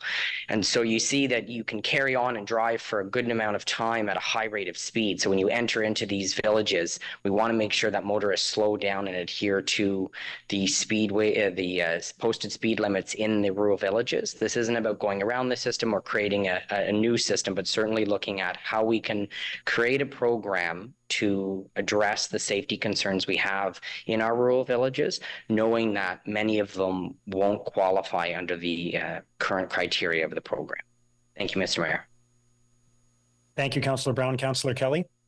Thank you very much, Mr. Mayor, and thank you to Councillor Brown for taking this on. This is another issue that I know understand is citywide. I know many councillors have issues with speed in their ward, but as Councillor Brown was alluding to, he used a stat that I hadn't heard before. But when I first sat down with the Ottawa Police, when I first got elected, I was told a fairly astounding stat that you are 8 times more likely to die in a car accident in a rural ward than you are anywhere else in the city. And that is because of the speeds that you can get up to in the rural wards, the openness of those roads, and the ability to get to those speeds. And it's dangerous. So it is an issue. And I'm actually looking at, so the City of Ottawa's Road Safety Action Plan had identified several areas where they wanted to focus: vulnerable road users, pedestrians, motorcyclists, and cyclists. No one's going to argue with that. Intersections. The third bullet is rural roads. The fourth one is high-risk drivers, distracted drivers, another really important thing. So I'm wondering, across the city in the rural wards, how many speed cameras do we have? Mr. Mayor, I should know that answer off the top of my head. I'll check with Phil Landry if he's on the line just to confirm the number. I want to say 40, but I don't want to guess. Specifically in rural areas? No, this would be citywide. So if you give me a few minutes, I'll get the numbers that are specific to you. Perfect. And aside from basic things that we have available to us, like traffic calming measures, OPS enforcement, which I can only speak from my ward, is almost non-existent in my ward. So beyond the TTC, what options do we have as councillors to influence, an increase in enforcement or to slow people down? So, Mr. Mayor, through the Road Safety Action Plan and our traffic safety programs, we do look at problematic areas. It could be geometric designs that we need to address. Trying to stay away from stop signs, but sometimes there are intersection control modifications that are required in problematic areas. For villages, the temporary traffic calming programs are available as they are citywide. So those are certainly opportunities there. And then Ottawa Police in terms of from a true enforcement perspective. And as I said, that's basically non-existent in my ward. So this is something that I've been contemplating for a while, and I've had some discussions with Ottawa Police and let them know that I am interested in having some of these in my ward. And I appreciate that Councillor Brown has brought this forward, and I look forward to the conclusion of the pilot. Thank you very much. Thank you, Councillor Kelly. Councillor Gower. Thanks, Mayor. I was just thinking the previous item and this item, it's a really interesting conversation to have. We have a massive geography here in Ottawa. I think, what's the stat? Every other city in Canada fits within the geographical boundaries of Ottawa. It's that big. A lot of that is a rural area. And I'm glad that the rural councillors are bringing this forward. Sometimes when we have citywide policies or programs, just because of the small population and the extended size of the rural area, I think the rural area often gets disadvantaged or overlooked. So good on you to the rural councillors for bringing this up. You always have an uphill battle here at council on these things just because of numbers. So I'm sure we'll hear more of your concerns and issues for the rest of the term. Thanks, Mr. Mayor. Thank you, Councillor Gower. The correct stat is that the Ottawa is the same size as the rest of Canada combined. Yeah. Okay. Is the motion carried? Thank you. Item 12.1 is the zoning bylaw amendment for 780 Baseline Road. Councillor Brockington, I think you asked for that to be held. Yes, I did, Mayor. Thank you so much. Before I begin with a few comments, I just wanted to recognize my colleague, Sean Devine.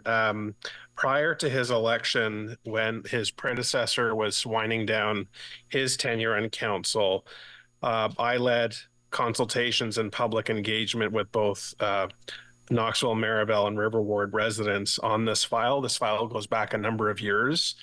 And since Councillor Devine came to office representing his community, he has taken this file on and been the main lead, and he's done exceptionally well at his baptism by fire on this file. This is a significant development, 2 separate wards, impacts on the farm, and he handled this extremely well. So I just want to give him credit for his work and the motion that he brought to committee, which I think as the developer accepted is trying to strike that balance. So he's done exceptionally well, and I want to credit him today. So my comments focus on what I think are the responsibilities of the federal government at this point. The second development application in recent months has once again called into question the lack of protection and support for the agricultural research that is conducted at the Central Experimental Farm. The applications on Carling Avenue on the north side of the farm and now on Fisher on the south side pegged ambitious developers arguing the need for local housing on major transportation arterials over a much loved and internationally renowned and respected agricultural research site. No one disputes the good work that has transpired here since 1886, and a private property owner's application should not be held in limbo while the city's planning department, now part of a working group on my direction, are ready to sit down with the NCC and AFFC to discuss, amongst other things, how to mitigate future development on the farm. Large, dense developments need to be located on arterial roads like Carling and Fisher, and Maribel to the west and Prince of Wales to the east. My community told me this loud and clear during the OP review, and it makes sense, especially when we are investing in rapid transportation corridors on some of the arterials I just mentioned. My opposition to the Carling and Fisher applications was symbolic in the sense that it sent a signal to get our act together. While we agree that future developments are coming, we must do so smartly, taking into consideration all reasonable and relevant factors. Agricultural research is not a frill. It is not for secondary or tertiary thought. Experts have testified that shadowing is a real concern, not to be dismissed or countered by an organization from the United States paid to throw thoughts together that local experts have poked more holes through than a fishing net. While I'm impressed that a working group has now formed, and I am eager to learn of the progress of those discussions, the federal government, who owns the land and oversees the work of Agriculture and Agri-Food Canada, must take stronger and bolder steps to protect the land where agriculture research is conducted. A failure to do so sends simply the wrong message.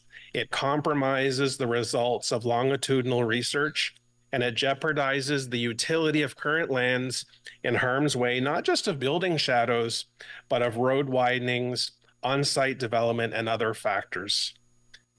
The Central Experimental Farm rests in River Ward, and I feel the need to do my part to protect these lands with little to no power to do so.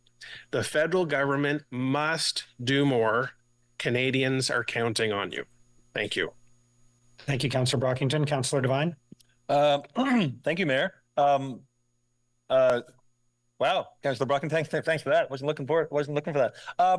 So I just want to briefly touch on the fact that so I want to thank staff for having put a lot of time with me bending their ears on this. I do want to recognize that I know that when I first, this was a heck of a doozy of a file as a first file, and I wanted to be clear that if I was going to have positions on density on files outside of my ward, then I certainly had to have the same positions and principles on density on files inside my ward, even if it means taking political hits for it. And this will likely be one of those cases. And the solution that I found, and I hope it's one that that we can all, or that councillors can embrace, is working collaboratively and creatively with staff, with colleagues, with the proponent, and with community to try to find a working solution that meets all. And I'm certainly proud of this one in that we are achieving in this target here, we're hitting the density targets we need, but with a modification to the file that will certainly bring some mitigations that were sought after. And I take all of this into contention. I was reading a Mike Moffat tweet earlier today saying that even the federal projections of population growth were wildly off, and the projection growth targets are drastically more than we fear they might be. So I'm glad, and I hope my community can support the density targets that are going to be achieved at this intersection. Thank you, Chair. Thank you, Councillor Devine. Councillor Hill. Thank you very much, Mr. Mayor. Just to follow up for staff, I suppose I have watched this discussion with a lot of interest. I know that there's been engagement with the experimental farm, with Agriculture Canada, through the proponent as a component of this application, as a component of the previous application that we had up on Carling. What is the kind of steady state continued engagement that city staff are having with the agriculture farm, with Ag Canada, with the Councillor Brockington's office, in order to get to a steady state position so that next time we have an application or 2 or 3 or 10 or 20, we don't have to go through the same discussion point?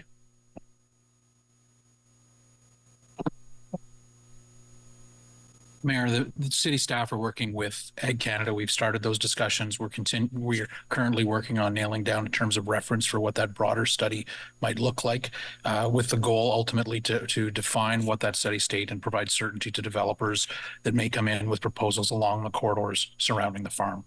At this point in time, there are policies within our official plan that do support development. They do support height and density, and through those discussions with Ag Canada and our policy group, and the National Capital Commission, our goal is to try to refine those policies in ways that can mitigate potential impacts on the farm. But today, the framework that we're working in is generally fairly supportive of development and density along all of the corridors surrounding the farm. Thank you. Okay, thank you. Is the motion carried? Sorry, dissent from Councillor Brockington. Okay. All right, moving ahead, there are no in-camera items. Item 15, disposition of items approved by committees under delegated authority. I'll just point out that that includes from the Agriculture and Rural Affairs Committee a recommendation on a grant application review for the Rural Community Building Grant Program, and also a motion on manure drag lines in rural Ottawa. So that's, I mentioned that so that it's clear that we dealt with not only ditches, but manure drag lines during our council meeting today. So is that received? Okay, motion to adopt reports. Councillor Bradley. That the Agriculture and Rural Affairs Committee Report 10, Planning and Housing Committee Report 21, and the report from the City Clerk entitled Summary of Oral and Written Public Submissions for Items Subject to the Planning Act, Explanation Requirements at the City Council meeting of January 24th, 2024 be received and adopted as amended. Is that carried? Thank you. Motions of which notice has previously been given. First motion from Councillor Brockington on social and economic prosperity review. Councillor Brockington. Thanks, Mayor, again. So the Association of Municipalities of Ontario is spearheading and advocating amongst its members a provincial review, social and economic prosperity review. Municipalities across Ontario are facing increasingly complex challenges, such as tackling homelessness, climate change, without the financial tools to solve them. We believe, AMO, it's time for the province and municipalities to work collaboratively towards solutions for the long-term stability and sustainability of municipal finances. AMO has called on the Premier to propose an update of the partnership between provincial and municipal governments to build sustainable communities, a solid foundation for economic growth and quality of life. A social and economic prosperity review would help to create a sustainable, accountable provincial-municipal relationship where both orders of government can meet the responsibilities grounded in affordability, and fiscal sustainability for both levels, fairness for taxpayers and affordability for residents, coordinated and timely infrastructure investment resilient to climate realities, increased housing supply and affordability, robust health and social services supporting increased economic participation, long-term economic development and prosperity for Ontario and its communities, modern, effective, and streamlined service delivery. It's certainly the right time for a province-wide conversation, and that's why AMO is calling upon its members to support the call to have councils pass resolutions encouraging to reach out to the province to ask for this type of review. So, Mayor, I think that's fairly straightforward. We're certainly aware of our economic challenges. A third of municipal spending in Ontario is for services in areas of provincial responsibility, and expenditures are outpacing provincial contributions by nearly $4 billion per year province-wide. So this is the time to support this initiative that AMO is leading and requesting Ottawa's support in this regard. Thank you, Mayor. Thank you. Councillor Johnson. Thank you very much, Mr. Mayor. I won't take up too much time, but I just wanted to offer that I was pleased to second this motion as a representative to the Federation of Canadian Municipalities, along with Councillor Tierney. There's no doubt that the biggest call for other levels of government is a new municipal fiscal framework. And so AMO putting together this campaign was certainly in line with what the FCM is also trying to achieve through their advocacy. And so I wanted to be sure that we had this on the floor today to demonstrate that Ottawa is ready to do its part, to rise to the challenge, as we always have been, to support large, national issues. But we need a different way of financing. We have many committee and council discussions that fall into this this line of conversation, and so this is an action we can take today. However large or small you may consider it, it is important for us to stand up for our cities and to advocate for our own value in the broader landscape. So thank you. Thank you, Councillor Johnson. Councillor Tierney. And thank you, Councillor Johnson and Councillor Brockington. FCM has a long time been working on a lot of these things. As you remember, the old gas tax, now they call it the Canadian Building Fund. I guess the title was wrong, but we've fixed that, and we continue, and we're preparing to launch through FCM our new growth framework and what that would look like from a federal perspective, where we have guaranteed money coming directly to our municipalities, something that we wish. But at the same time, the province does have a serious role as well, because unfortunately, as much as the federal government wants to pass us the money, we do have to work through and with our provinces. So I'm glad to see this today. Hopefully you can get a sustained income level through the province agreement in place through AMO, and we'll look for the hard work that comes ahead. Thank you.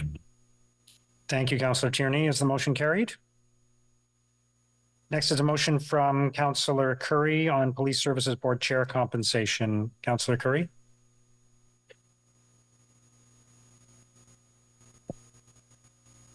Did you want to speak to it or just? No, you don't. I was just waiting for it to go up there. Don't I have to at least do the therefore? No, I think you introduced it at the last meeting, so that's fine. All right, forget it. I'm reading anything. So this motion is fairly straightforward. You understand what's happened at Police Services Board. We have a new chair, thank God, that Salim Fakarani has stepped in to do that. And he is a provincial member, and he also has other work in his life, and it's a lot to ask him. But this motion is basically asking council to approve that he be financially compensated, given he's now taking a leave from work to try and cover this. So it's only fair, and temporarily while we look for someone who could be our community member and potentially chair. And that process is ongoing. Anyway, hopefully you will support that. And thanks again to member and chair, interim chair Fakarani. Okay, is the motion carried? Thank you. Motions requiring suspension of the rules of procedure. Motion from Councillor Carr, seconded by Councillor Kitts. As a follow-up to the discussion we had on the voluntary donations issue, this is a motion that would change the timetable based on new information, would change the timetable for staff to come back with a policy so that we can respond to that sooner. So on suspension of the rules, is that carried? Councillor Carr, you want to speak to it? Thank you very much, Mr. Mayor. I'll read it in and then just speak to it briefly, if that's okay. Whereas on January 24th, 2024, City Council considered the report titled Motion, Memorandum of Understanding with CATASA Group, and approved authorizing the City of Ottawa to enter into an MOU with CATASA for the purposes of realizing 2 voluntary contributions as amended by the following motions. Motion 2024-2905, which provided that an updated policy framework for voluntary donations for community benefits be developed in order to ensure consistency of approach and application, to improve transparency with a prescribed delegated authority for the allocation of resources, and that the policy include a toolkit and scripts to help bring uniformity and clarity to these discussions for all parties, and that public consultation, including the development industry and the Ministry of Municipal Affairs and Housing, be included, and that this policy be presented as part of midterm governance report for Council's consideration, and Motion 2024-2906, which provided in part that until such time as Council considers a new policy framework for voluntary contributions through the midterm governance report, any future voluntary donation agreements with developers that may come forward be allocated on a citywide basis under delegated authority of the respective general manager. And, sorry, I think I need water. Whereas on January 29th, 2024, CATASA Group issued a statement indicating it would no longer provide the contributions as contemplated, citing in part that the process with respect to voluntary contributions was unclear. And whereas the CATASA Group statement highlights the need for the updated policy framework described in Motion 2024-2905 to be in place as soon as possible to provide transparency and clarity regarding any future voluntary donation agreements with developers. Therefore, be it resolved that the timeline for developing an updated policy framework for voluntary donations for community benefits, as approved by City Council through Motion number 2024-2905, and including consultation as described in this motion, be amended such that the policy is brought forward for consideration this committee and council no later than July 2024. So just to add, we had plenty of discussions on the topic of voluntary donations at the last council meeting, where differing views and interpretations were presented, and where we had unanimous agreement was on my motion for a revised policy on voluntary donations that clearly defines a voluntary donation, how voluntary donations are accepted, and who can accept them, if at all. Given the emergence of new information and the desire by both the public and council to ensure we are operating in a transparent manner, I'm now asking for your unanimous support to expedite the timeline of the updated policy framework for voluntary donations for community benefits. Thank you, Councillor Carr. Councillor Devine. Thank you, Chair. Just a few small questions to staff. I certainly appreciate the urgency in launching this process, but I also want to make sure that the process, whichever process we undergo, is sufficiently supported in order to deliver the best results possible. I also recognize that as always, the resources of staff time are limited, and whenever we shift staff focus, there's always the potential that some other important matter may lose focus. And so just my questions to staff, and this is a common question, will expediting this process or changing the time frame of this process, will that require any other core work to be delayed and or put on hold?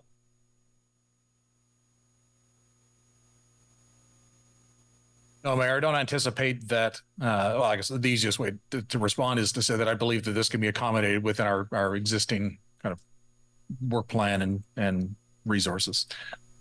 Thank you. And the question I guess I'm more focused on. So as I understand it, in the original motion, this policy would have been delivered at midterm governance review. I think that was the timeline. Please correct me if I'm wrong.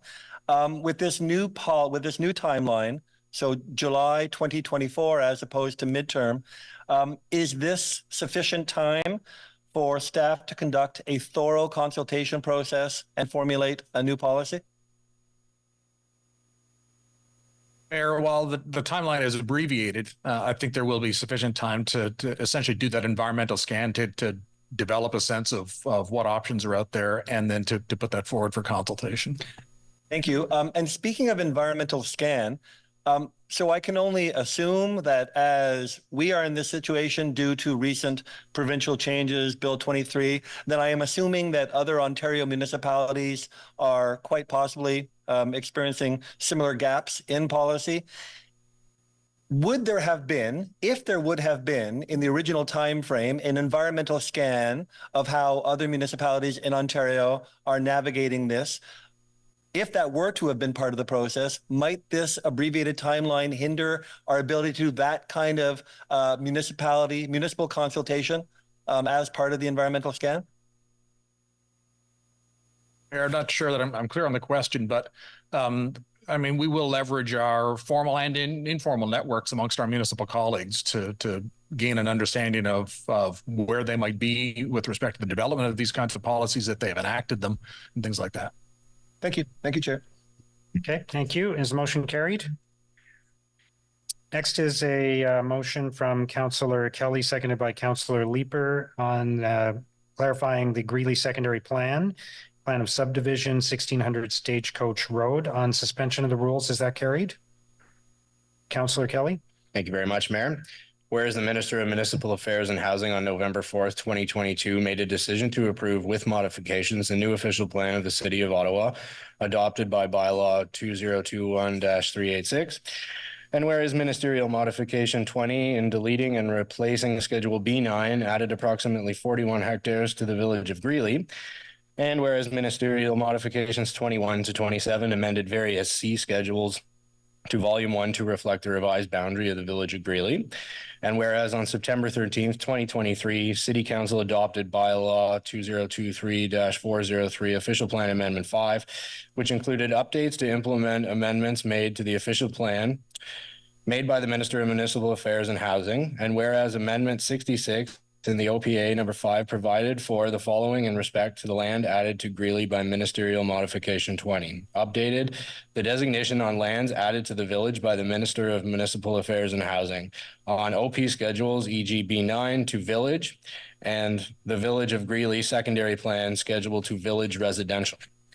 And whereas OPA 5 was not appealed to the Ontario Land Tribunal and thus came into effect on the expiration of its appeal period, and whereas the Official Plan Adjustments Act 2023 in force as of December 6, 2023, deemed the official plan of the City of Ottawa to have been approved without any modifications, thereby repealing Ministerial Modifications 20 to 27, retroactive to November 4th, 2022, in respect to the village of Greeley, and whereas it is desirable to have the status of Modification 66 and OPA 5 legislatively clarified. Therefore, be it resolved that the Minister of Municipal Affairs and Housing be requested to introduce legislation before the Legislative Assembly of Ontario at the earliest opportunity that would include the deeming of Modification 66 to the Official Plan Amendment 5 to never have come into force. Thank you, Mayor. Okay, thank you. Is that carried? Dissent. Dissent. Dissent. There are a few dissents. Did you note all of those? I have Councillor Luloff, Councillor Brown, Councillor Hill, and Councillor DeRuse. Is that right? Okay. Thank you. Next is a motion from Councillor Kitts that is actually a follow-up to the item we previously discussed on the agenda regarding ditches and a working group, which could have been introduced as a motion at that time, but I don't think you had enough time to get it ready. So I'm just going to recommend that we suspend the rules to allow that motion to be considered today on suspension of the rules. Is that carried? Okay. Councillor Kitts. Thank you, Mr. Mayor. Take 2 on this very exciting sponsors group. So whereas at the end of the last term of council approved the establishment of a ditch alteration and maintenance sponsors group to act as a sounding board and to work with staff to oversee the implementation of the ditch alteration policy, including a public consultation and education plan. Therefore, be it resolved, the council approved the reestablishment of the ditch alteration and maintenance sponsors group for the 2022-2026 term of council to be comprised of up to 6 members of council at large. And be it further resolved that the Office of the City Clerk circulate a request for interest for participation in the sponsors group with the intent of appointing members to the sponsors group at the next regular council meeting. And be it further resolved that a timeline with key milestones be identified when the terms of reference for the sponsors group are created. Okay, thank you. Is that carried? All right. Notice is a motion for consideration at a subsequent meeting. Conseillère Plante. Oui, merci beaucoup. Alors que le programme Le Petit Bonheur a perdu son financement suite à la Whereas the Petit Bonheur program is not allocated any funding anymore following the decision of the Patro not to offer any longer programming at 40 Goulbourn, whereas Petit Bonheur program is one of the only day program to Francophone adults with special needs, whereas there's no other program that provides an essential support to families with special needs. Therefore, be it resolved that the City of Ottawa take all necessary measures to ensure the program is offered directly or indirectly and to a certain extent by a third-party provider, and be it further resolved that the renewable recreation funding previously allocated to Prato to support community programming be made available under delegated authority to the General Manager of Recreation Culture Facility Services in order for the city to deliver programs similar to those lost by the Patro suspension of operations, including the Petit Bonheur program and the seniors programming. Thank you. Councillor Bradley. That the bylaws listed on the agenda under motion to introduce bylaws, 3 readings be read and passed. Is that carried? Okay, confirmation bylaw, Councillor Bradley. That the following bylaw be read and passed to confirm the proceedings at the council meeting of February 7th, 2024. Is that carried? Inquiries. I believe there's an inquiry from Councillor Desroches. Go ahead. Thank you, Mayor. In January of 2024, the Canadian Federation of Independent Business released a comparative analysis and a report on the cost and permitting process for home renovations by Canadian municipalities. What is the City of Ottawa doing to reduce the red tape for building permit applicants and ensure that the permitting process is efficient, including low permit fees and document requirements? Is there a sufficient financial reserve in the Building Code Services financial framework to temporarily reduce the permitting rates? Can city staff review the report by the Canadian Federation of Independent Business with a goal of pursuing some of the best practices identified? Thank you. Thank you, Councillor Desroches. Motion to adjourn, Councillor Bradley. That the proceedings of the City Council meeting of February 7th, 2024 be adjourned. Is that carried? Merci, thank you.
About the area? Of course. So, everybody sort of thinks of the big pillars in the area, whether it be the Byward Market or the University of Ottawa. And I thought, I will go and have my office hours, which I do anyway. I have them at Centre Richelieu-Vanier. And I thought, why don't we move it into some small businesses? Some of our small businesses are still struggling from the pandemic. And they are fantastic. The coffee is fresh. Might be some libations, depending on what time it is. Right. And you just want to bring people into the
Bonjour à tous.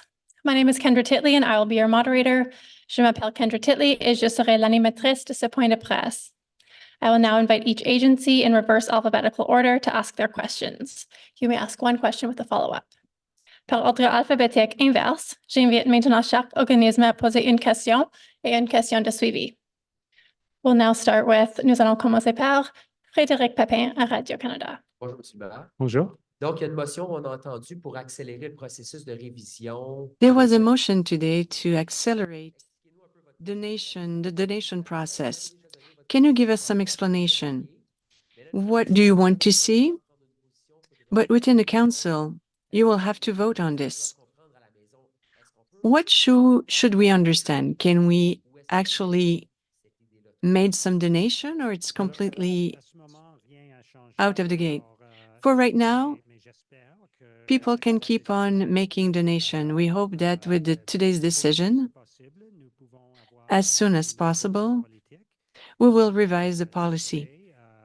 We will debate it in council, and I hope that the solution will be refusing such types of donations. We can receive contributions or contribute to communities in different ways. There's a system in place. We have taxes for developers. I think we do not need another system to raise funds or to get money from developers. If there is a type of confusion or the question is, or the case is more complex, I think we will lose part of the public trust. I think it is important to have a system in place that can be trusted. That's the objective.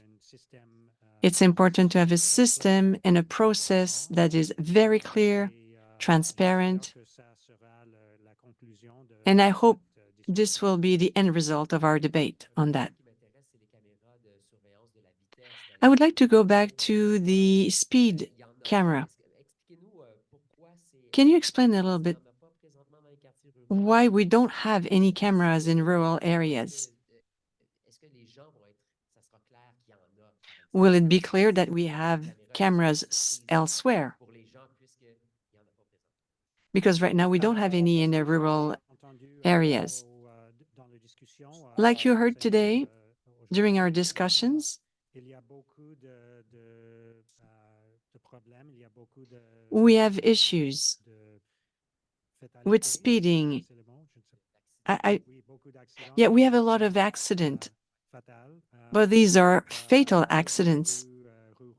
This is what we observe in rural roads. It is very important to apply the same programs in rural areas, in rural wards. This will be the same type of programs that we have here downtown. Every time that we will position a new camera, we will be signaling this to the public and people will be informed. They will know that in the future there will be a camera. It's a question of safety, road safety, and this is an opportunity for us to improve road safety within Ottawa. Thank you. We'll now go to Elise Garrett, CBC Ottawa. Thanks very much. Mr. Mayor, my first question, just if you could answer in English about, the discussion today about the speed cameras in rural areas. Yeah, so I think we heard at council today the shocking number that you're far more likely to die in a car accident on a rural road than on a road closer to downtown. And so we need to do everything we can to maintain and protect the security of people who are traveling on rural roads. And so if speed cameras can help with that in designated safety zones, each time we introduce a speed camera, it's in a specific zone and there's signage and it's clear to the public. And I think there's a lot of evidence that it works. I've spoken to lots of people, and in recent years, even before I was in politics, who have said, you know, I was driving down this road. There was a sign. I was going too fast. I got a ticket. And every time I'm driving on that road now, I go slower because I don't want to get another ticket. So there's evidence that speed cameras work in reducing speeds and protecting the safety of our residents. So if there's an opportunity to do that through this pilot project, then I think it's a good way forward. And my second question is just more broadly about rural issues, because I think we've seen at this committee meeting, obviously a lot of discussion on perceived inequities in terms of ditch and drainage. But also in recent months, we've had some heated debates about rural issues. What do you think the city needs to do in order to address, at least the idea that these rural issues have been overlooked for too long? First of all, I would say that I support the work of the Agricultural and Rural Affairs Committee. I speak regularly with residents in the rural communities in Ottawa, and I have some meetings with them coming up as well. I'm looking forward to that. I listen very carefully to the concerns of our rural residents. They're very important to me. I love those parts of the city. I think they really contribute a lot and are very special in our community. And I think by and large, the decisions that we've taken as a city council have respected the work of the Agriculture and Rural Affairs Committee and the needs of rural residents. Sometimes it requires a little bit more discussion and questions are asked, and sometimes the votes aren't unanimous. But I think you saw today that there was support for Councillor DeRuza's motion about the ditches and support for the initiative on speed cameras. And so I think by and large, we support what the Agriculture and Rural Affairs Committee does, and I will always work hard to back up what they're doing and support their work. We are having later this year a rural summit for the first time in more than 15 years in Ottawa. Very proud to see that going ahead, and I'm looking forward to participating in it. I think it's a huge opportunity for our city, a huge opportunity to recognize the important issues in the rural community, listen to residents, celebrate the rural character of Ottawa. And so I'm looking forward to that conversation. But we need to continue to work hard every day to make sure that the needs of rural residents in this vast city of Ottawa are understood and respected. Thank you. Thank you. This concludes today's media availability. Ceci conclut le point de presse d'aujourd'hui.